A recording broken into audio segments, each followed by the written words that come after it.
那你今天去找景雅，景雅承认你们的矛盾是因为这次欺骗事件而升级的吗？是不是因为这次欺骗事件造成你们的关系恶化，直至离婚？我是这么问的景雅，她回答就仨字儿，还加一个问号。你说呢？然后呢？然后就没然后了，就是以前那些车轱辘话了呗。也就是说，可能是因为这次欺骗事件伤害了景雅，导致了你们婚姻的破裂。江小美，你能不能别老说欺骗这个词儿啊？我就是撒了一个谎，撒谎和欺骗是有本质区别的，好吧？欺骗这是恶意的，是贬义词；撒谎总有无奈和善意在里边吧？你不懂，你不懂啊！在女人的词典里，欺骗和撒谎这两个词儿是一模一样的。哦，文学创作是对各种情绪、情感的体验和表达。有人讲，再美好的快乐，也经不住遗忘；再深刻的痛苦，也抵不过时间。用老百姓的话讲，现在很痛苦，刮一阵风，下一场雨，再回头看看，会发现那都不算事儿。过眼云烟，既是云烟，何必纠缠？可是说起来容易，做起来难，很难。怎么说的乱七八糟的？中年男人的困惑，个人感受。人生就像一盘棋，愿为兵卒，行动虽慢，但绝不后退。特瑞莎修女是这样说的：最美好的一天是今天。我有一个朋友是这样说的：扔掉过去，珍惜瞬间。尽管很难，但要坚持。你想说，你孤坐街头，沧桑凄惨，跟没了魂儿似的。学人能看出我前心贴后背了，把你的宵夜给了我。他怎么形容的呀？说我像丧家犬还是流浪汉？那倒没有，他就是挺心疼你的。哎，白志勇，看来你也是人前人后两个人呢，在我们面前的那种坚强，强弩着的吧？啊，嘴硬先生。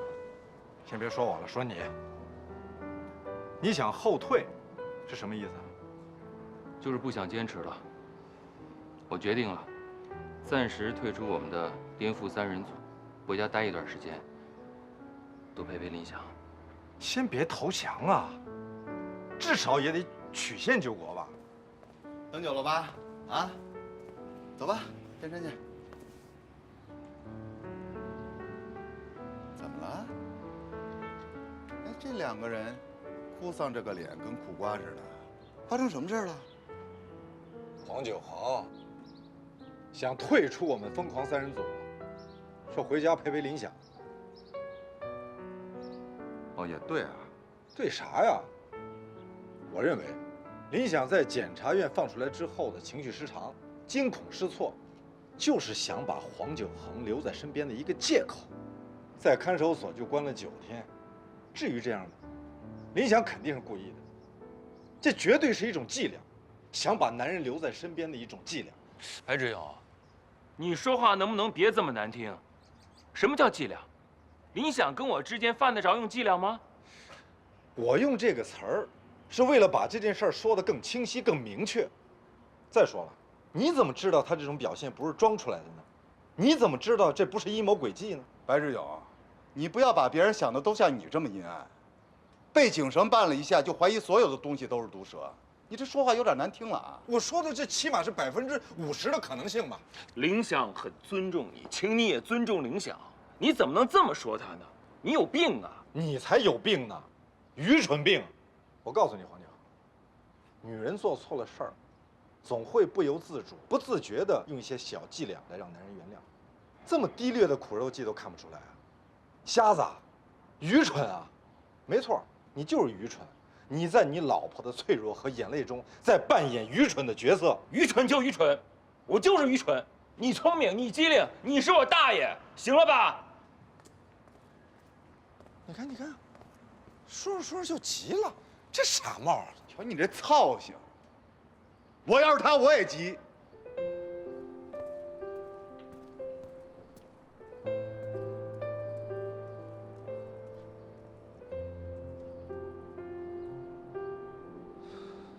黄九恒之所以生气，主要是你老以一种居高临下的态度去教训别人，你老把自己当成一个聪明人，把人家都当成傻帽。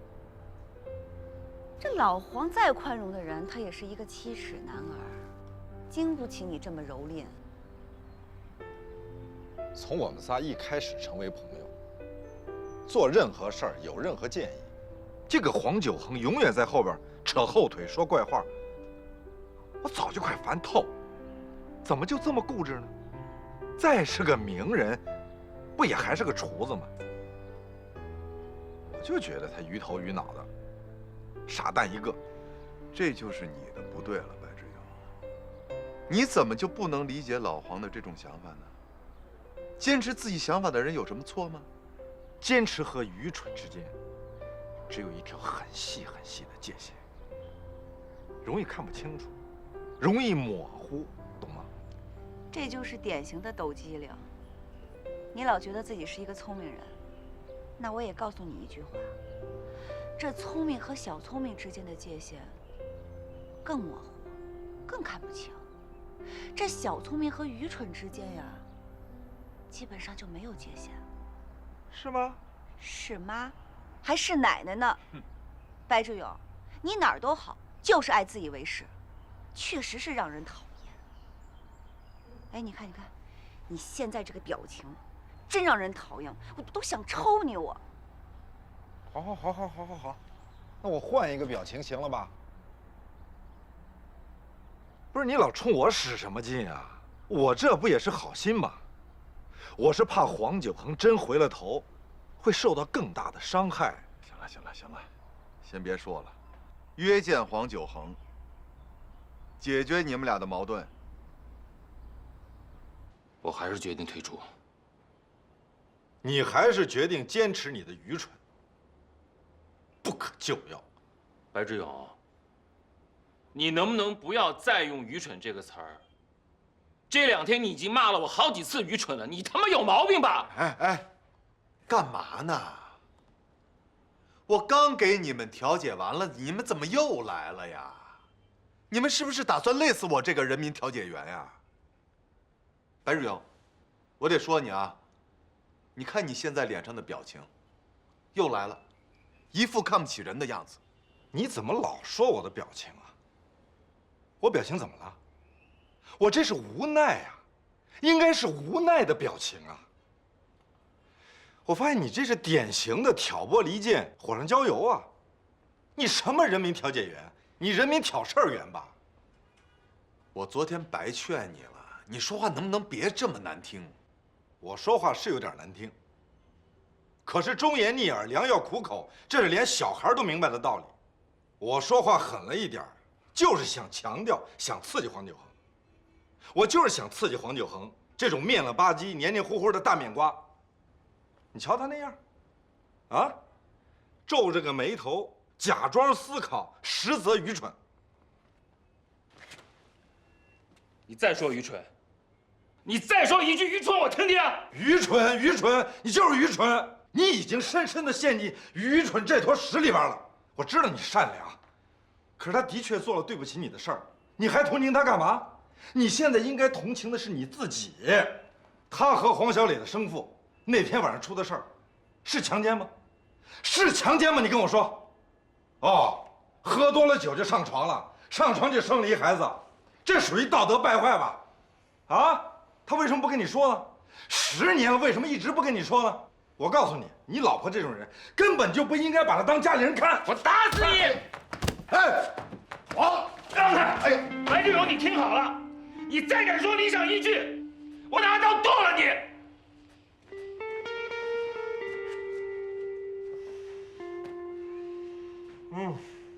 活该，打得好，我都想再加上2脚踹死你得了。老白，你怎么能对人家黄九恒说强奸这个词儿呢？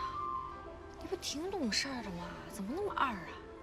比我还二，真该把你那破嘴给你缝上。你攻击林想确实是过分，你说是为了帮助老黄解脱，把自己扮成混蛋。你以为你聪明啊？起码比他聪明。这个死厨子太不知好歹了，居然打我！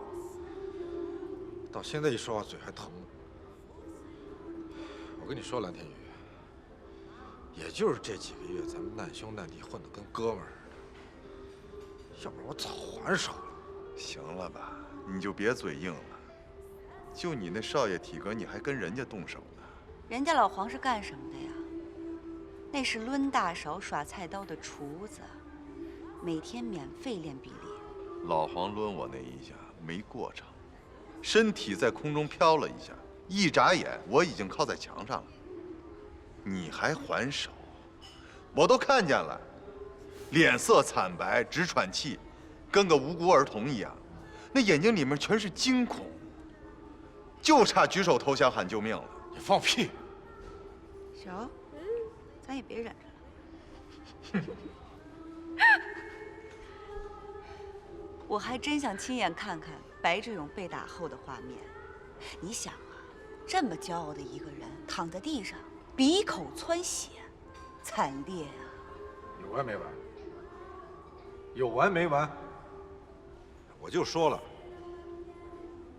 你不能把你老婆当家人看，她就急了。是，强奸那词儿我是说了，那不是话赶话就那么赶出来了，嘴一秃噜就秃噜出来了吗？白志勇，再次提醒你，把你那个流氓无赖样收敛一点。再怎么着，人家也是睡在一张床上的2口子，是不是？没错，老黄不像我。对我你说这些也就罢了，我不跟你一般见识。可老黄本来性格就内向，本来就轴，一根筋。我知道，我说这个话的意思就是想刺激他，强刺激。一个人如果对你做了一件卑鄙的事情，以牙还牙是为了能够获得解脱，这不是报复，这是平衡，平衡懂吗？是为了帮助黄九恒，让他心里平衡。瞧你张牙舞爪那样儿，是挺烦人的。谁烦人？你才烦人呢！没有考虑他的自尊心，是我不对。可我说的这些话都是真理啊！一天到晚虚头巴脑的说能原谅自己的老婆，他真能原谅吗？我就不信。还有你，你是最早喊出原谅你老婆口号的人，结果呢？现在呢？你不也出现反复了吗？白志勇，你有病吧？你怎么又开始攻击我了呢？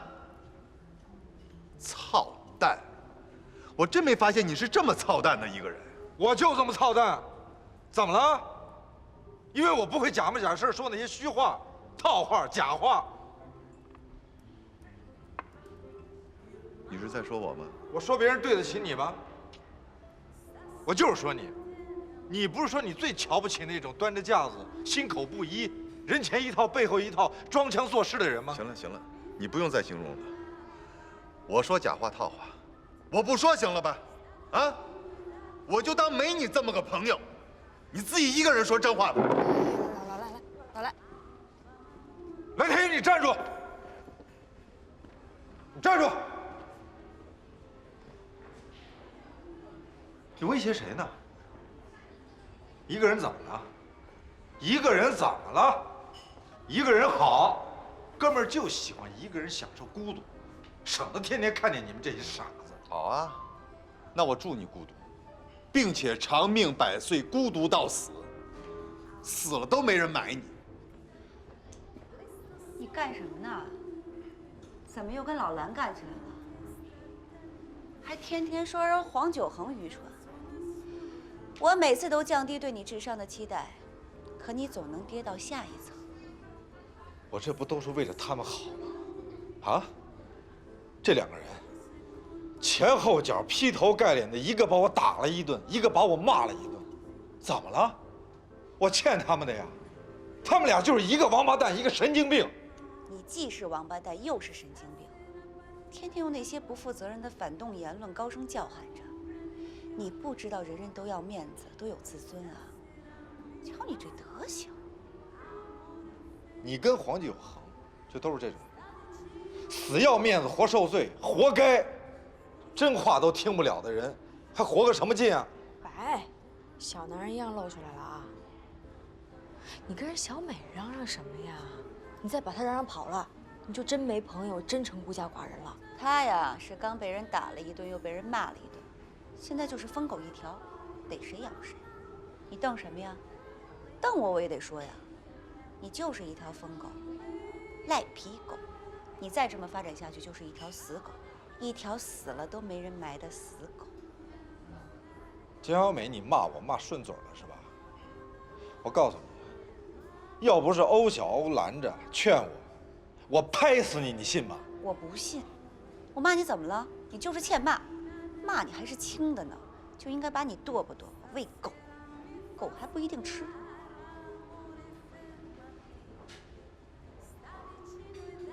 我真想抽他，你信吗？不信。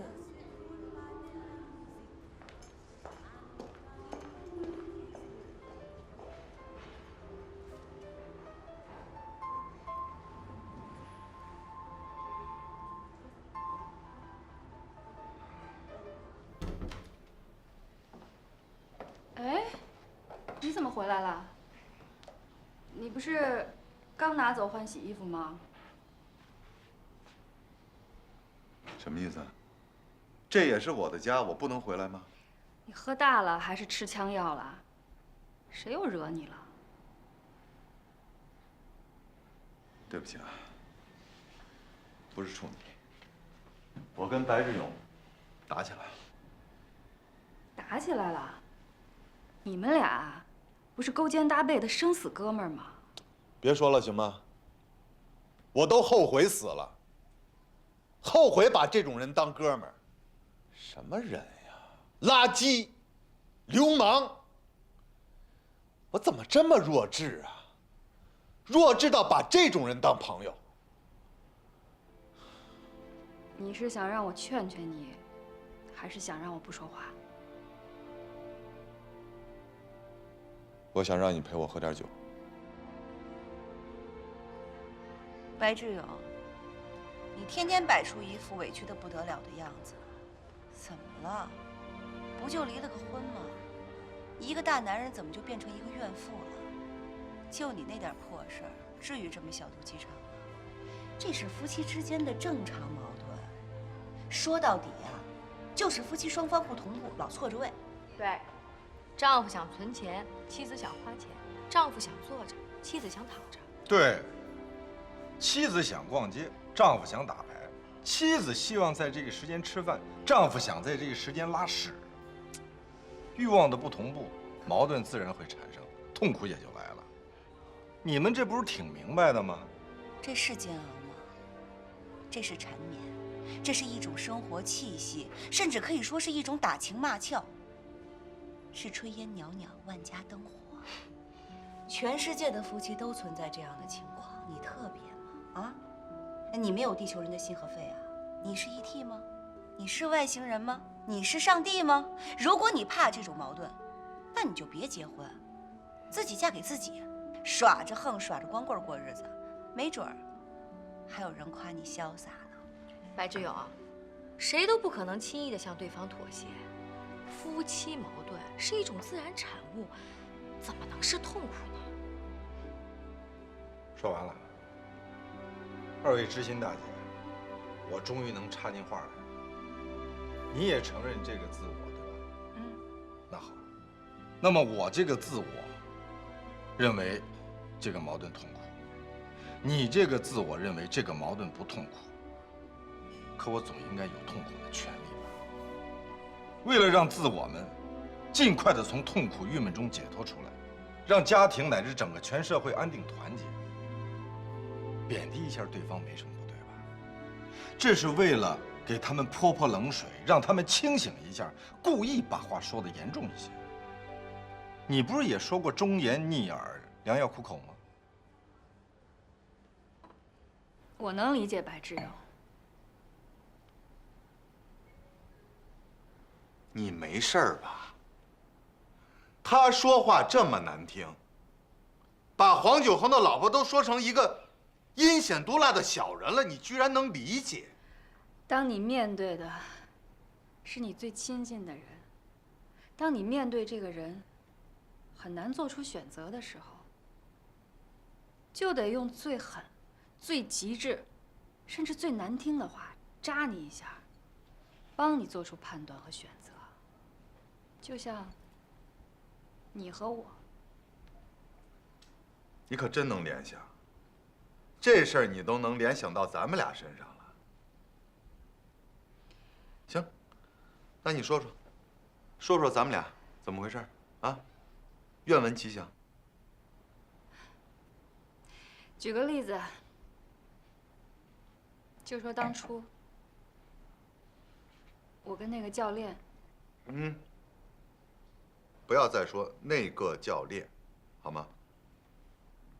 秦风，我不提这个名字，是不想刺激你。没事儿。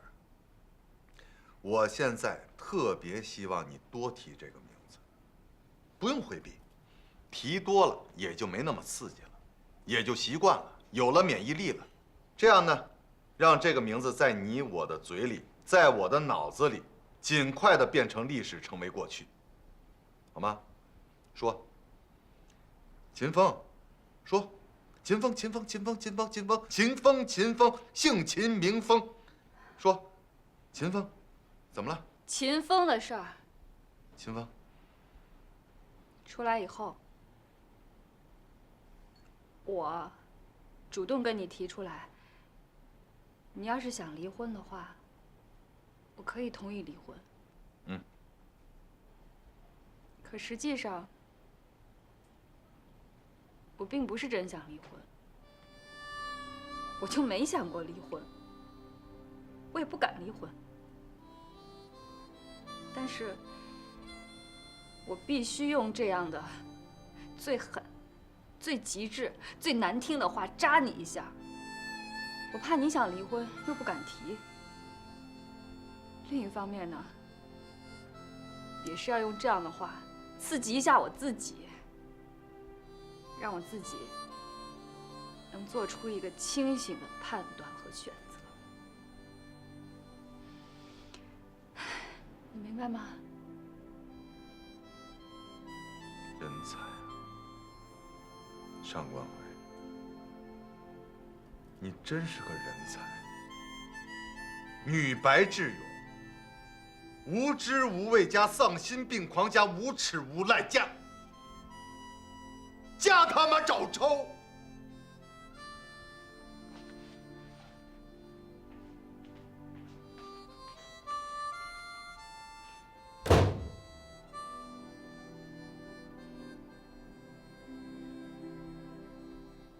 黄九恒的反复和犹豫太能理解了。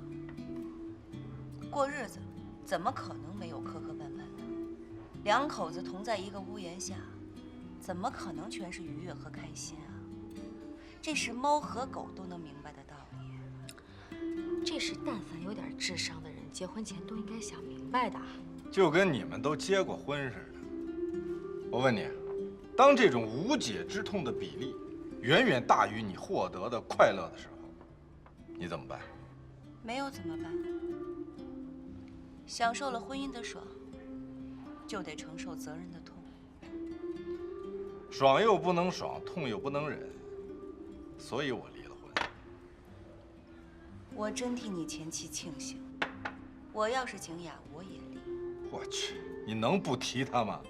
你说人家黄小磊的生父没有强奸林想，那当时也没有人强迫你结婚啊。你看你这副不负责任的德行，也没人愿意强迫你。你今天特别不可爱，的确像个无赖。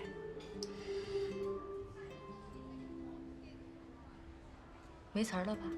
想反驳我们的词儿呢吗？反驳个屁！赶紧结账走人，我们还做生意呢。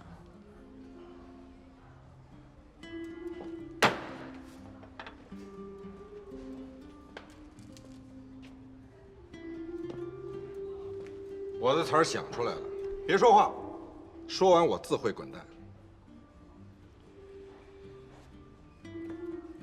作为一个俗人，需要承担太多的责任，这层层的压力，压在我肩上，我背上，压得我气喘吁吁，汗流浃背。我活得像乌龟，像蜗牛，就不像个人，会累，会烦，于是就有了痛苦。有了痛苦，不仅仅折磨自己，还会去折磨他的朋友和家人。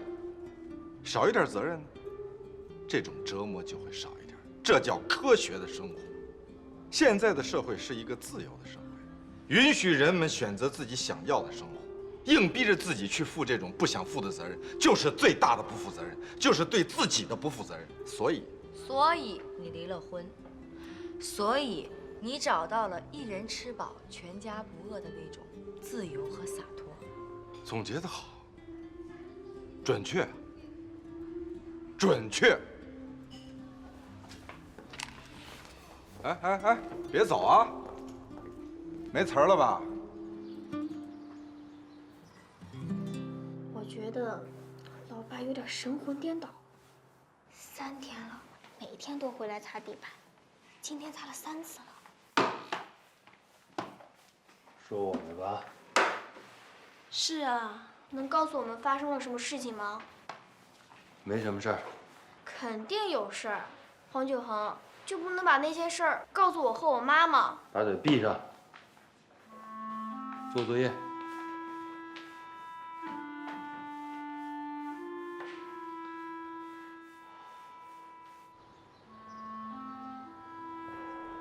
林想，不好意思啊，堵车迟到了。老黄呢？我还以为黄九恒也来了呢。我叫他一块儿来，他说他今天加班。那个，林想，对不起啊，我真的不是故意那么说的，确实是话赶话，顺嘴吐了出来的，没过脑子。我这人，你们之间到底为什么闹得不开心？我是真不知道为什么。他跟你说了什么，我也不想听。你们男人之间的事情，我不插手管的。但是这几天，老黄除了上班就是在家待着，满脸的郁闷。没有你们前一阵子在一起疯的时候，精神头足了。我倒是真希望他还能和你们一块玩，他还能开心一点。黄九恒，他真没跟你说我们为什么闹矛盾？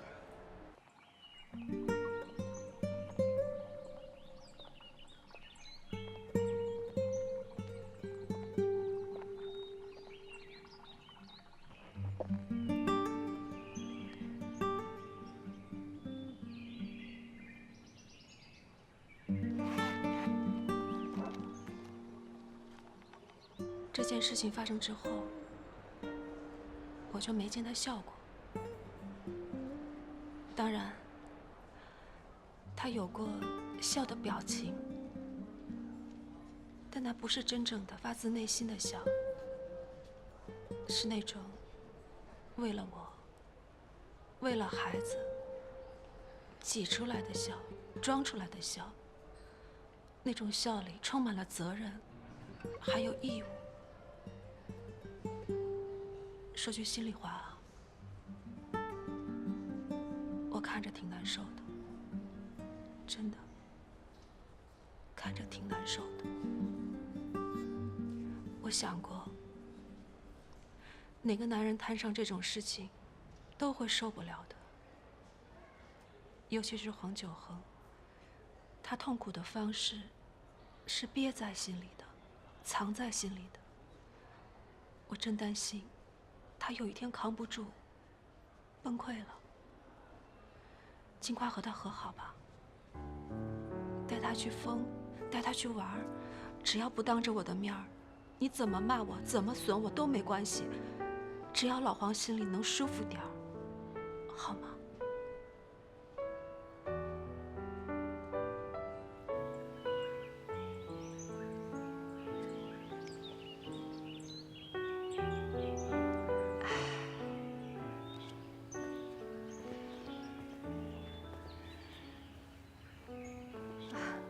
不好意思，我在这儿丢了一样东西，一个棕色纯皮的钱包，带拉链的，里面还有一张工商银行卡，还有200多块钱的现金，是这个吧？谢谢。我也经常走神儿，筹股开始到现在。已经丢过2次手机，1次钱包了。为什么说愁苦？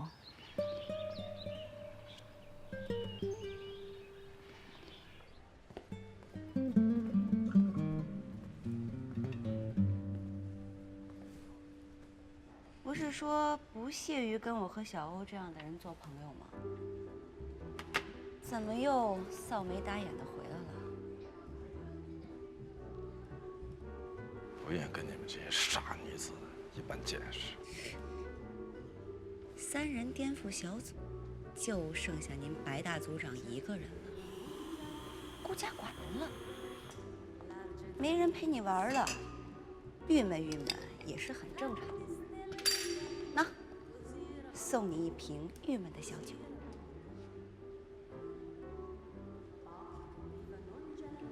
怎么了？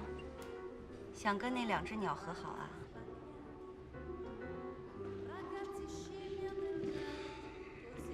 其实呢，是林想主动找我，让我再帮帮黄九恒，让他尽快快乐起来。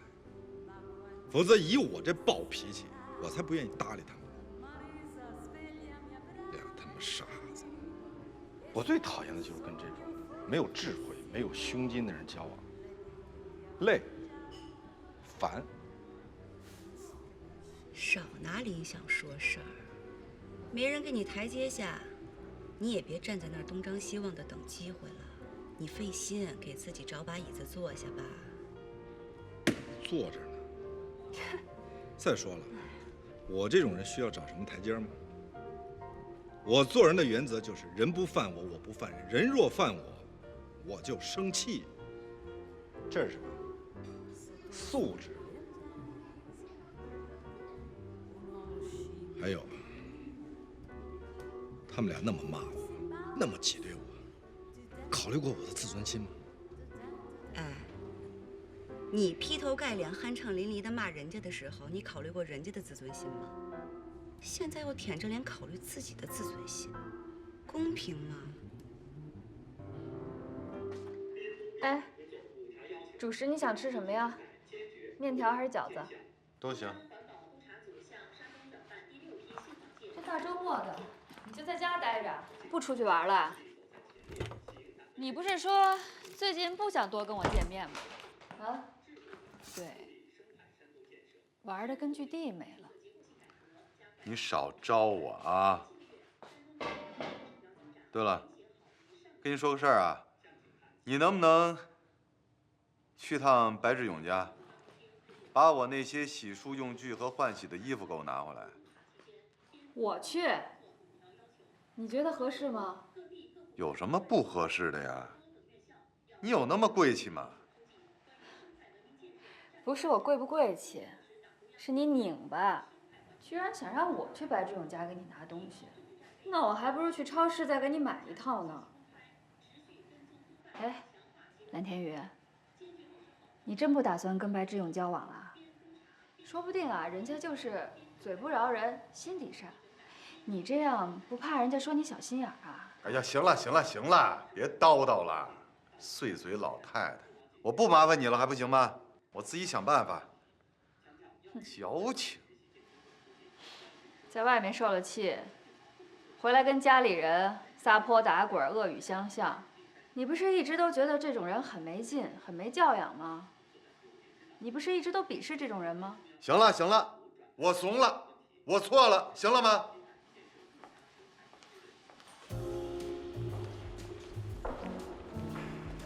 江小美，白志勇把我东西送过来了吗？还没呢。你看你，求你办点事儿怎么这么难呀？哎，你是不是就没给姓白那小子打电话呀？老大，我打了，他还没来呢。哎，来了，姓白那小子来了。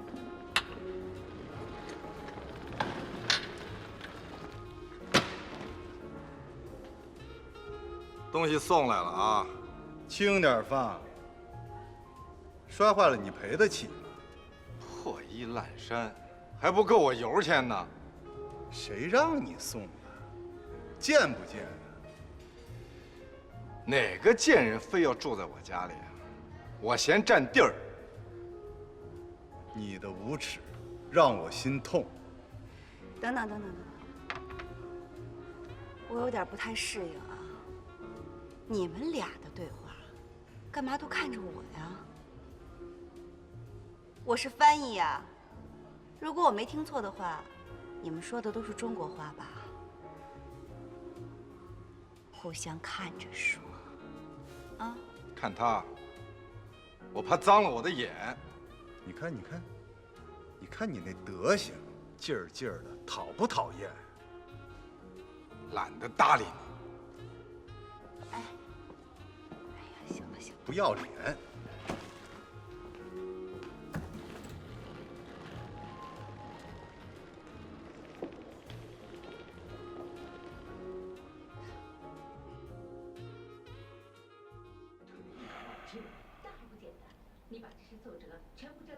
上官慧，哎，咱家还有没有什么好看的影碟呀？影碟？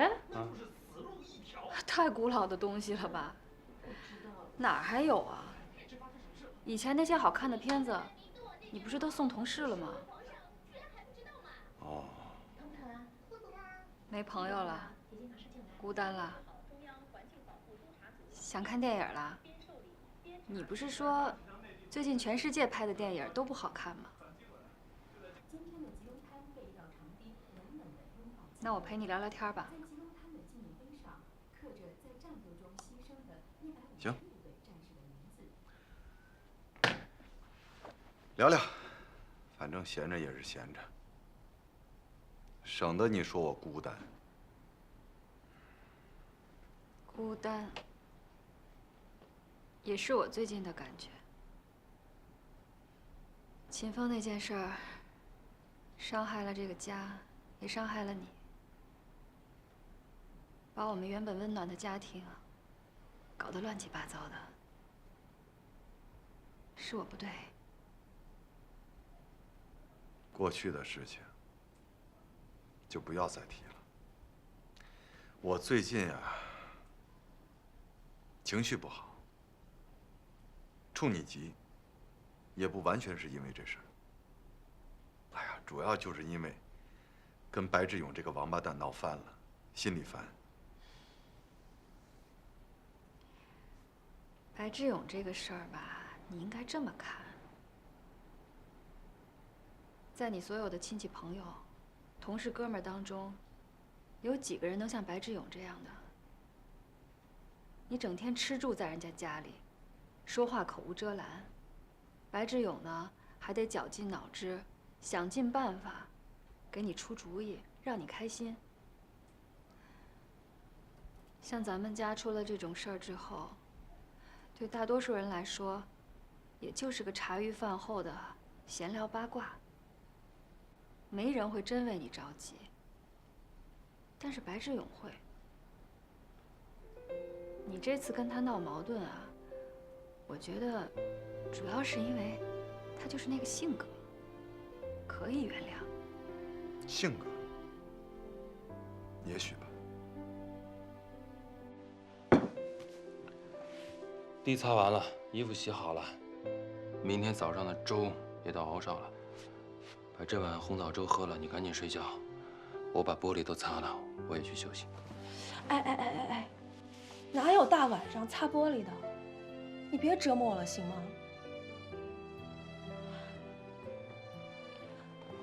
我知道你烦，知道自从你和白志勇打架之后，你心里别扭。可是你这疯狂的做家务活管用吗？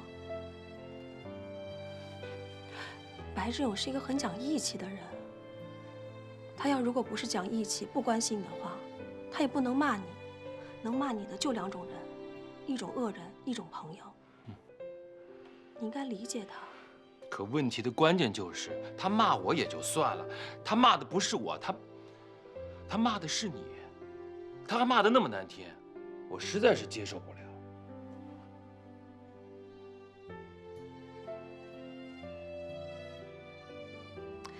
他是站在你的角度替你骂的。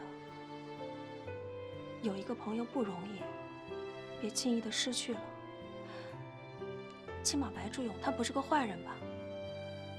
什么是坏人？每天上蹿下跳、张牙舞爪的，全世界他最能耐。我告诉你，我现在想起来我还生气，我还想抽他。你还笑？最起码人家心里想的，嘴上就说出来了，也没掖着，也没藏着吧？你喜欢当面一套，背后一套，心里想的和嘴上说的不一样的人啊！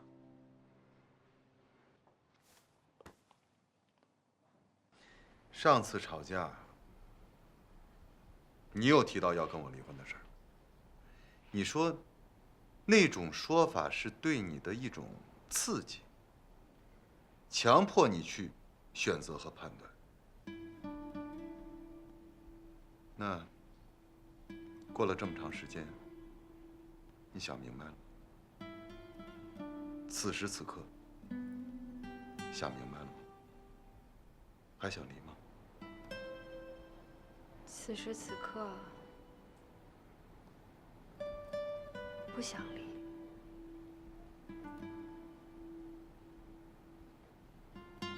我没勇气离。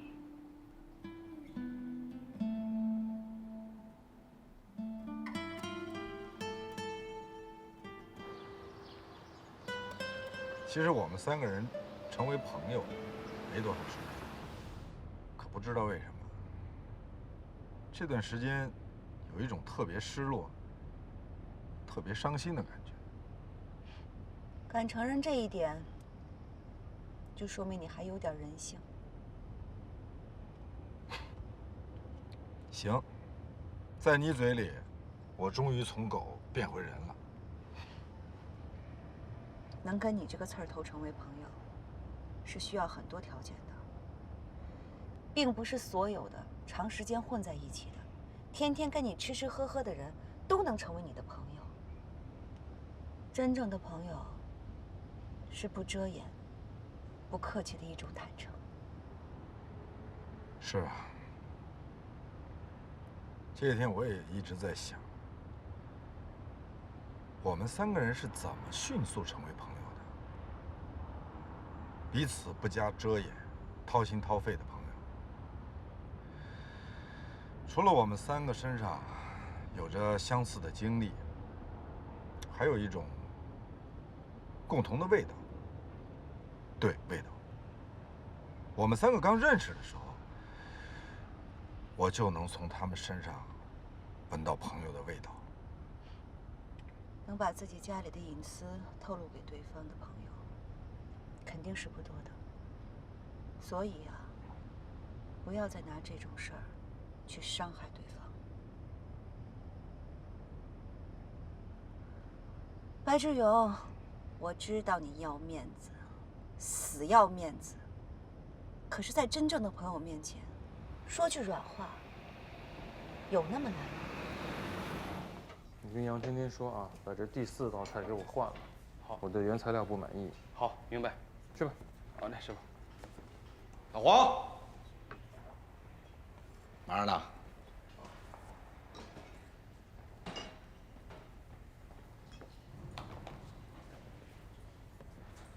九啊，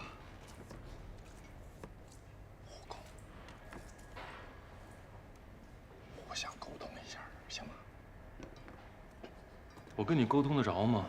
拒绝沟通。至于吗？又不是什么喋血之仇、杀妻之恨，啊？哥们儿都厚着脸皮主动来找我，那你再厚着脸皮主动离开呗。不至于吧？瞧你那狗怂表情，都是喝自来水的糙老爷们儿，装什么饮纯净水的贵族啊？怎么着，咱俩还一人一把剑，出去决斗一下？滚啊！你要再讽刺我，我再打你孙子一顿，你信吗？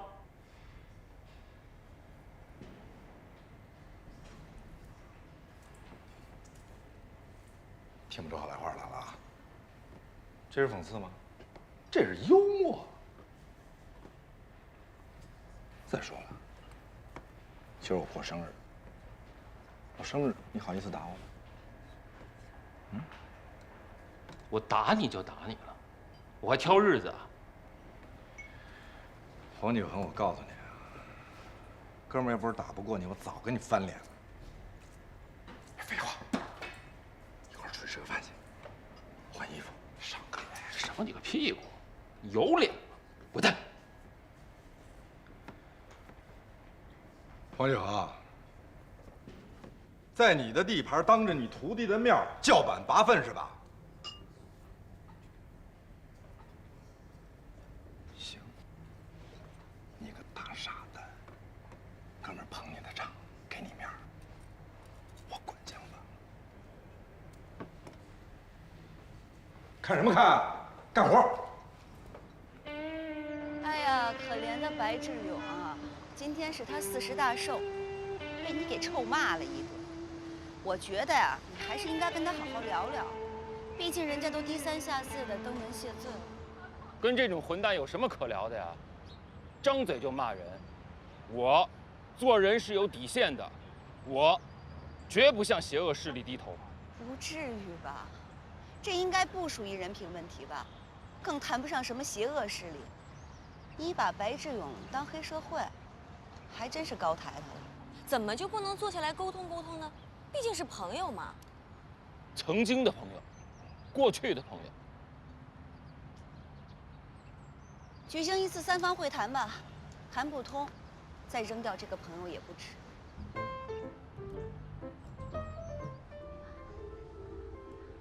好想来了。都迟到了，他还晃晃悠悠、牛皮哄哄的，我怎么越看他越烦呢？我现在连看他走路的样子我都烦，跟个鸭子似的。息怒，息怒啊！哎，怎么回事，白志勇？今天你们仨谈判，这种事儿都敢迟到啊？你可以去调查。路上堵车了，3车追尾，堵死了。我不是故意迟到。行，我们暂且相信你的解释。坐呀。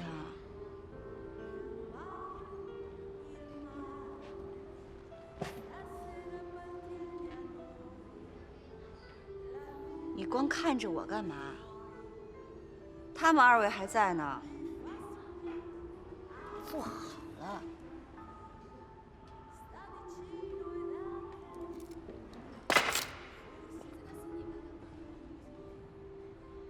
你们好。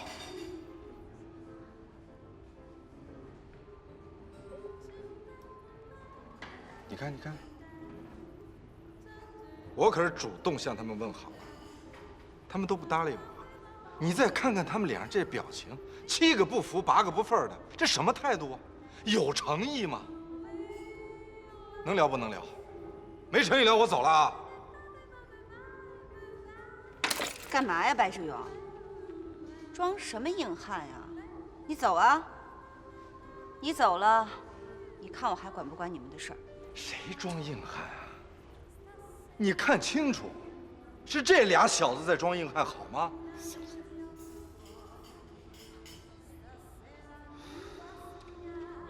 你给我站起来！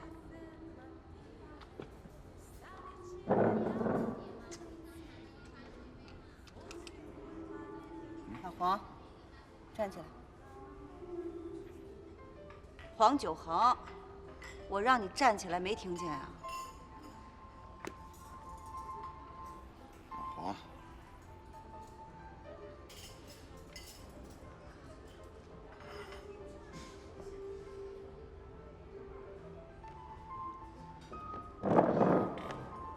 我现在呢，就是足球场上的裁判员。白志勇，跟老蓝和老黄热情握手，说对不起。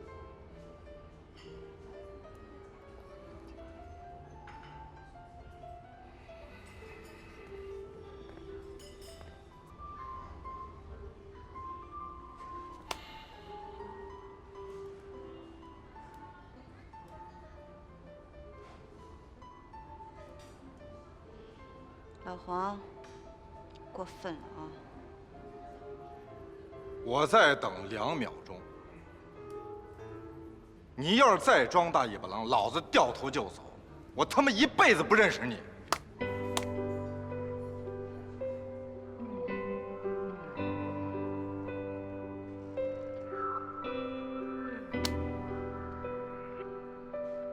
互相说对不起。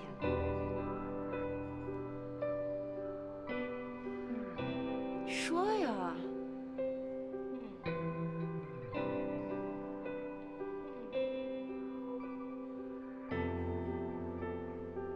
对不起，对不起，对不起。好啦，台阶给你们铺好了，你们也自己下来了。接着聊，别在我这儿聊啊，去白志勇家聊。上半场结束，我已经安排好了，下半场，欧小欧继续做你们的裁判员。酒水自备啊！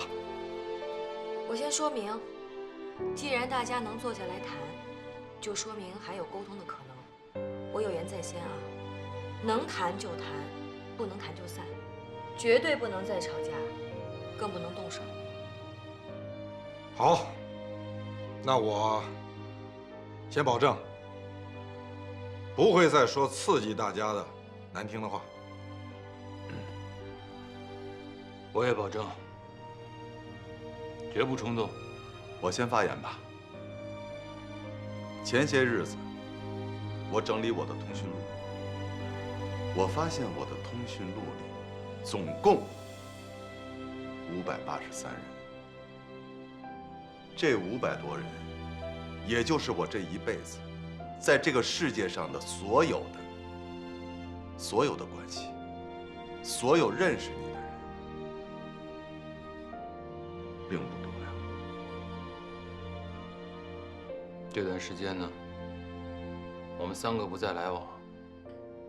我除了上班，每天就在家发呆瞎琢磨，拿着计算器算了算。其实，一个人活着，从小到大，从生到死，跟你擦肩而过的人，在你眼睛视网膜当中停留过的人，能让你记得住的，能让你觉得面熟的人，全部算起来，不超过2000人。这2000人里，还包括你几百名的徒弟和学生，普通人还到不了这个数字。还有你认识人家，人家不一定认识你的。你是想说，你的朋友比你想象的要少？我是想说，缘分，朋友，我们仨能成为朋友，是偶然，更是一种幸运。我们真的要珍惜这种幸运。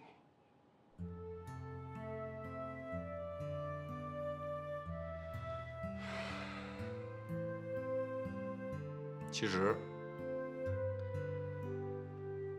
在跟你们俩闹别扭的这段日子里，我一个人在家待着也特别无聊，老想着出去找朋友聊聊玩玩。后来才发现，大多数时间也就是跟小美、小欧这2个新认识的朋友在一起。所以说，我们的朋友遍天下，这种说法不一定适合所有的人，因为我深切地感受到了，朋友真的到用的时候太少了。二位，因为我的混蛋伤害了你们俩，不管你们未来是不是会继续拿我当朋友，我首先要说的是，对不住了，哥们儿，给你们俩认个错。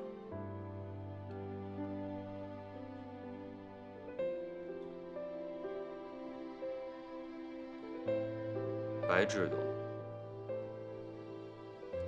生日快乐！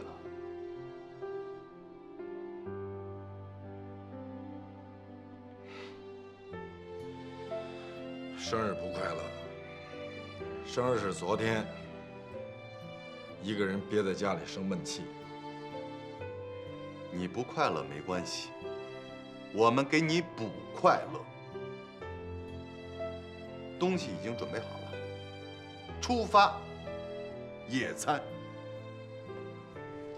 我就不去了，我还要回去跟主裁判汇报，3方会谈圆满成功。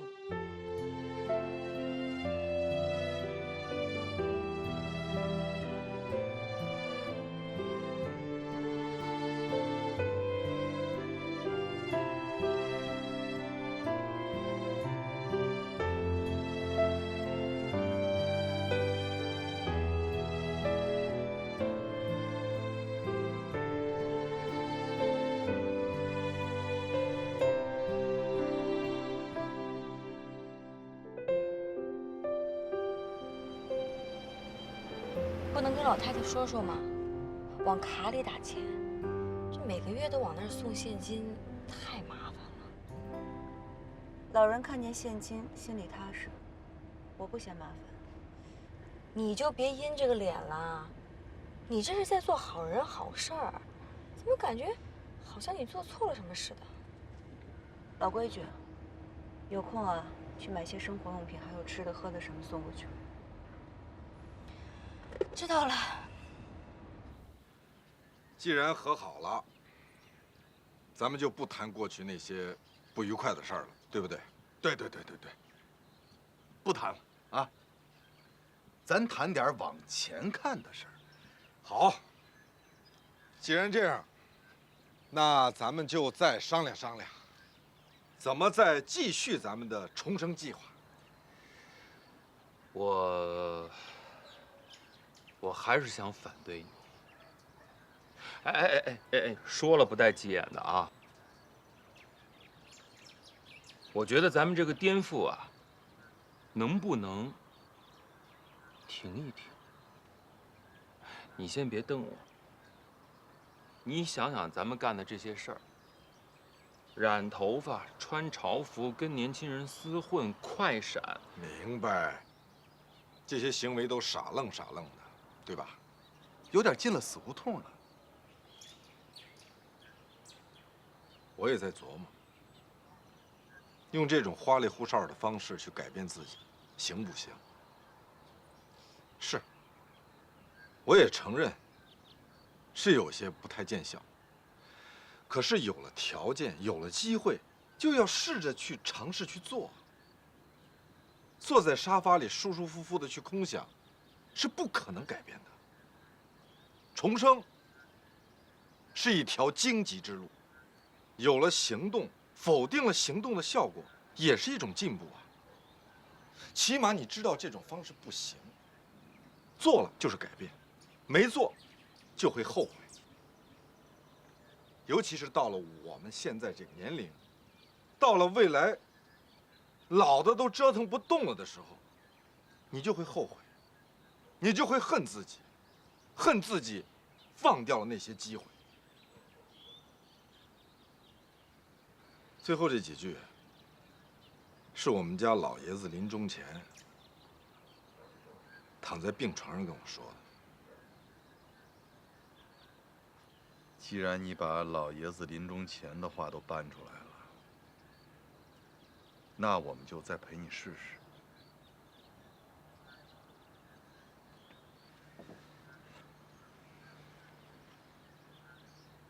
别勉强，要完全发自内心的，心甘情愿的。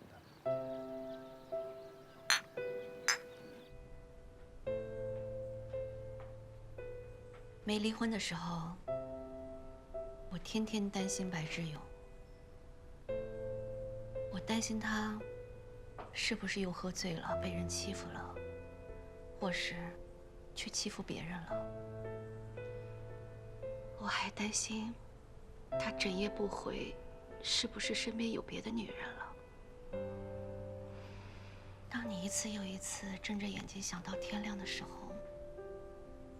你心里只剩下2个选择：要么崩溃，要么离婚。我跟白志勇毕竟是初恋，一个男人在你身边待了10几年，折腾了10几年，要忘掉他真的很难。人不在身边，可影子还在。孤单、迷茫、空荡荡。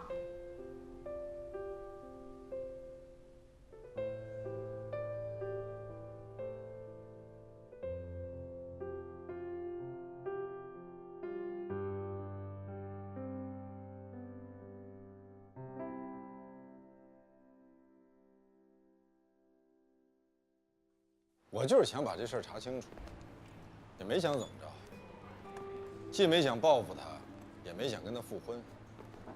我就是想知道，我这个婚姻到底是怎么死的。啊，你跟我分析的那几个离婚的理由，我觉得还是因为2年前的那次流产。你不也说了吗？你跟你老婆的关系从2年前那次流产之后就变得紧张起来了。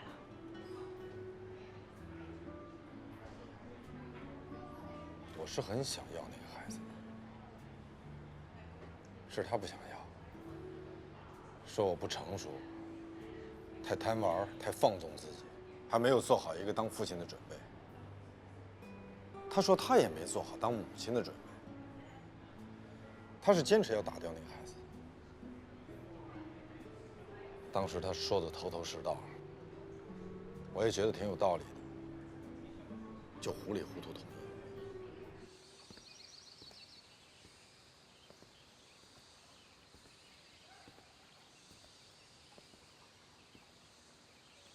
真巧啊！是啊。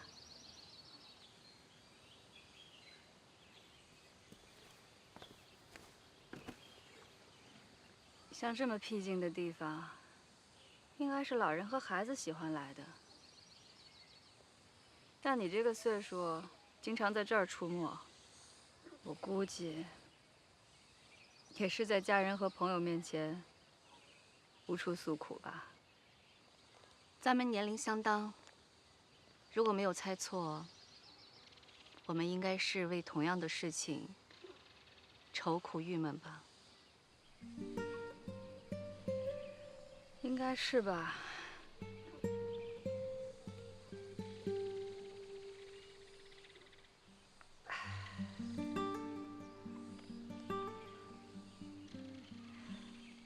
男人的方式，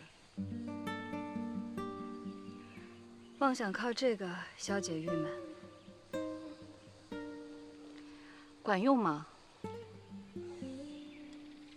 不管用。不过，我试图用这种方式，努力地去理解男人。男女之间的婚姻啊，激情过后，就是有一大堆平淡的烂日子过不完。少经历阴天下雨、电闪雷鸣，多看到蓝天白云、阳光灿烂，多积极的人生态度。照你这么说，你就不该结婚啊？你和老兰不是都有过结婚证吗？为什么呀？就因为你还想舔着个脸，充满期待的去享受爱情和婚姻。只要你结了婚，你就得撸起袖子，该刷碗刷碗，该扫地扫地，把想要做的和不想做的事情做下去。这不是委屈，是必须。我们3个都是结过婚的人，从比例上讲，100%失败啊。没错，想要天伦之乐，真的要看运气，要看命。你们的日子过得不顺畅，就开始怀疑一切，这不是悲观，这是变态。你们是受了伤，可凭什么以为这个世界上所有的人都欠你们的？凭什么以为这个世界上所有的家庭都是乌烟瘴气、阴云密布，都是毫无希望、毫无前途呢？江小美，你一天到晚叨叨叨叨叨叨，天天在那儿高喊着不切实际的口号，有劲吗？虚伪，假正经。白志勇，你以为你比别人聪明，比别人想得明白？哎，其实你就是个俗人而已，一个大俗人，心眼还小，受了委屈狂发牢骚，怨天尤人，把自己装成一个明白人，假装超脱，超脱了还天天当侦探，调查自己的前妻，可笑，可悲。我去，这事儿你们谁告诉他的？谁告诉他的？我打的小报告。哦，小欧，你这张嘴你……我知道，比棉裤的腰还松。你和白志勇的婚姻确实有点复杂。我现在的这点冷清孤单，和白志勇在一起的时候所受的那种折磨，根本算不上什么。两人在一起的时候互相伤害，和单身一个人的冷清相比，哪种日子能更让你舒服自在，已经很清楚了。冷清的滋味比互相折磨的滋味要好受一些。你放心，以后我既不会让你孤单，也不会让你冷清。占了婚姻的便宜，再去攻击婚姻，这就好比你饿了，吃了一顿红烧肉，吃的时候啊赞不绝口，满嘴流油；吃撑了，吐了，你又反过来怪红烧肉太腻，有这么不讲道理的吗？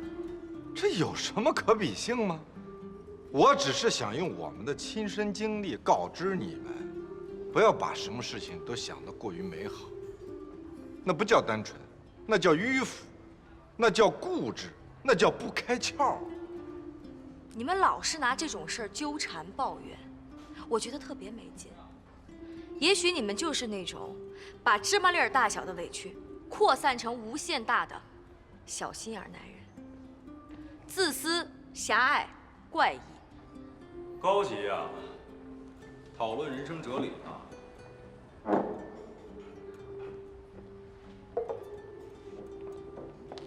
谁啊？我在和朋友们聊天，能不打扰我们吗？不能，我就想打扰你。我们换个地方说话。不换，我就想坐在这儿。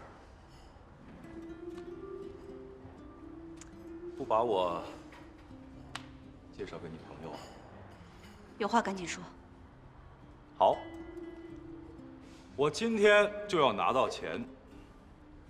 我没钱，也不欠你钱。硬骨头。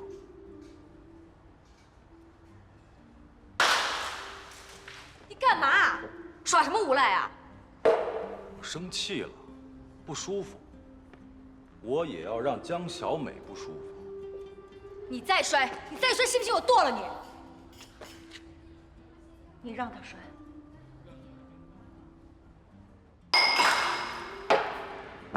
小子，疯了，撒什么癔症啊？在我失控之前，赶紧从这儿滚出去！关你什么事儿啊？裤子没扣紧，把你露出来了，啊？小子呀，你他妈找轮椅坐呢吗你？揍他！别动手！不能动手！别动手！去你的！去你的！别打了，别打了！好了，白静，你干嘛？你干嘛？白静，老白，没事，老白。杀人！啊，不行，快！阿文，打冰块，打冰块。我看看，没事。哎，那帮王八蛋呢？啊！他是我丈夫。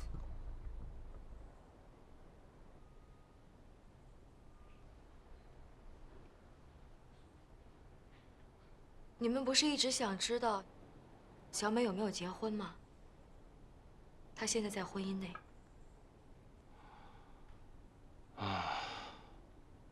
悬案水落石出了。不过他们两个早就已经分居了。小美想离婚，她坚决不同意。已婚妇女逃离封建，包办婚姻。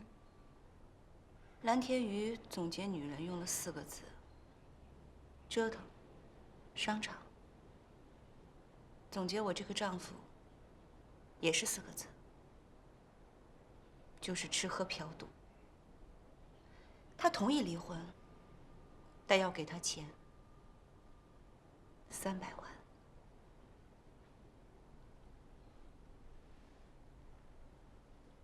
什么名目呢？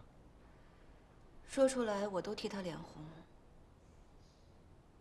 他要青春损失费，不给不离，说要耗死我。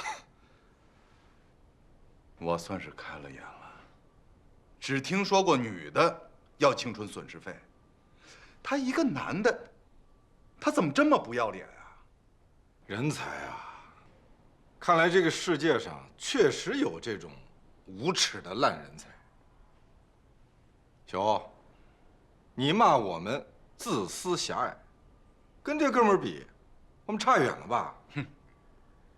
对不住啊，小梅，不该当着你的面说你这个丈夫。没事儿，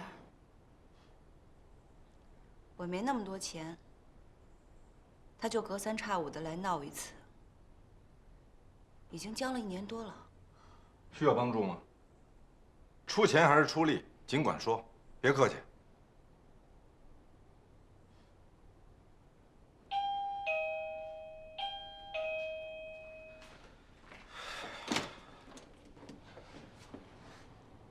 你还敢到我这儿来啊？我找我老婆江小美。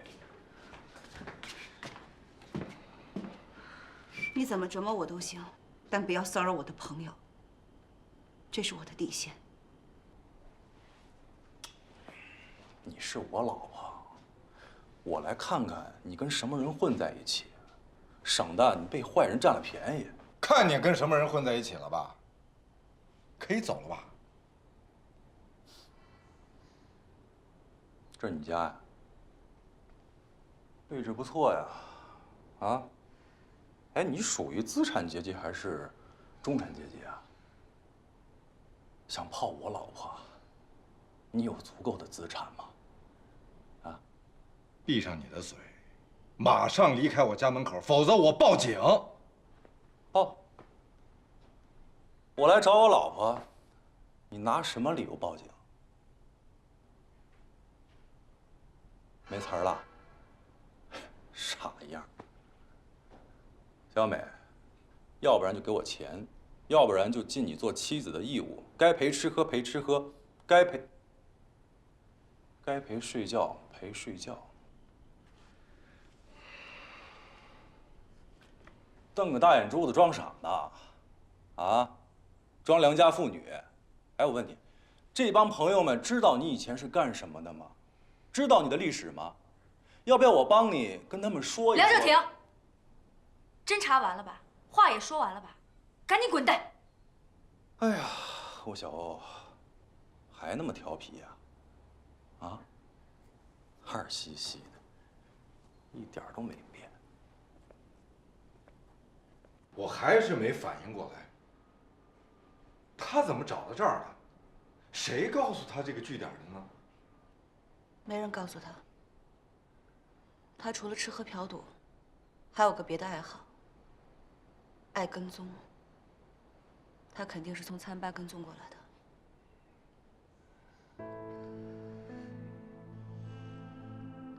瞒不住了，小欧，告诉他们吧。既然你们是我的朋友，说出来吧，我们也许可以替你分担一下。你们不是一直想知道我的历史吗？我的历史很复杂。白志勇怀疑过我的刺青，你怀疑的对，那是我经历的一部分。我曾经，用我妈妈的话来说，我曾经是个不良少女，进过监狱。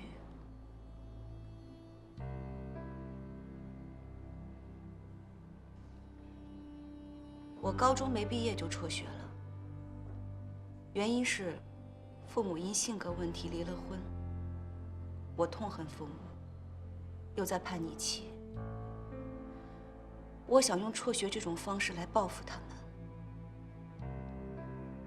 我开始和社会上的那些人混在一起，抽烟、酗酒、打架斗殴、穿洞刺青、不法生意，什么都做，一副女流氓的做派。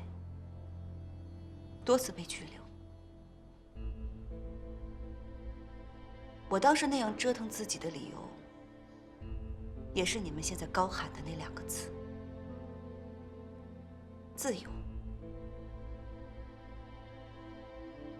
父亲打我，母亲劝我，都没用。我就这样混了6年，直到23岁。父亲得了绝症，在他去世前的一个晚上，他跪在了我的面前。一个父亲跪在了女儿面前，他跪着对我说：“女儿啊，如果我和你妈离婚，伤害到你，你恨我，想报复我，你做到了。爸爸痛苦，爸爸难过了，你成功了。爸爸向你道歉，说对不起。可是孩子，你得学好，你不能就这样自己糟蹋自己。”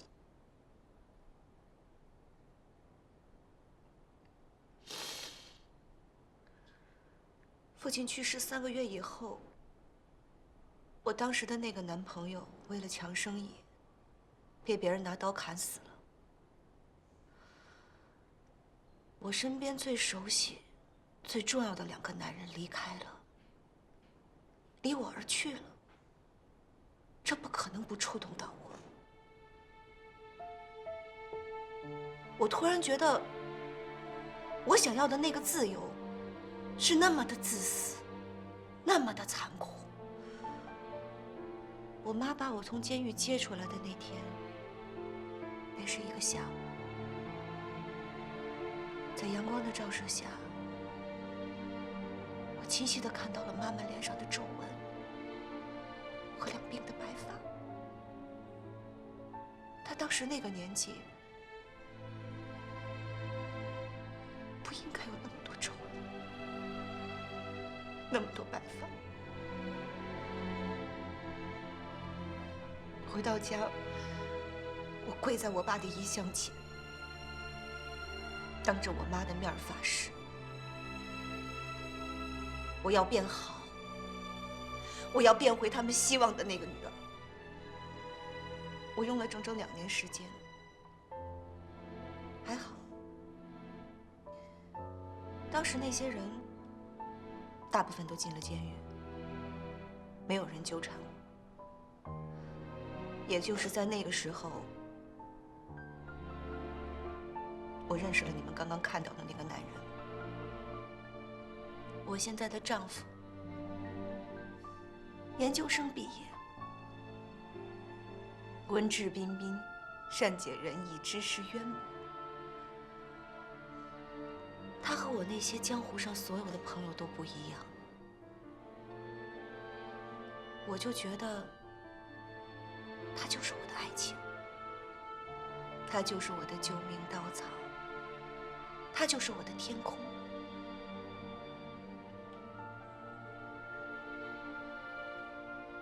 我嫁给了他。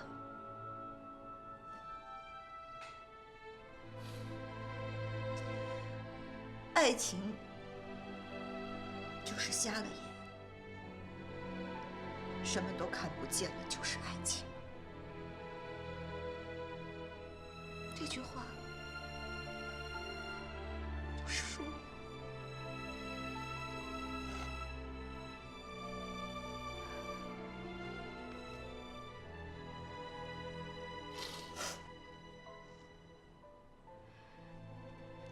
结了婚，知道了小美的过去，这个梁正廷开始猜忌、不平衡，从而变态，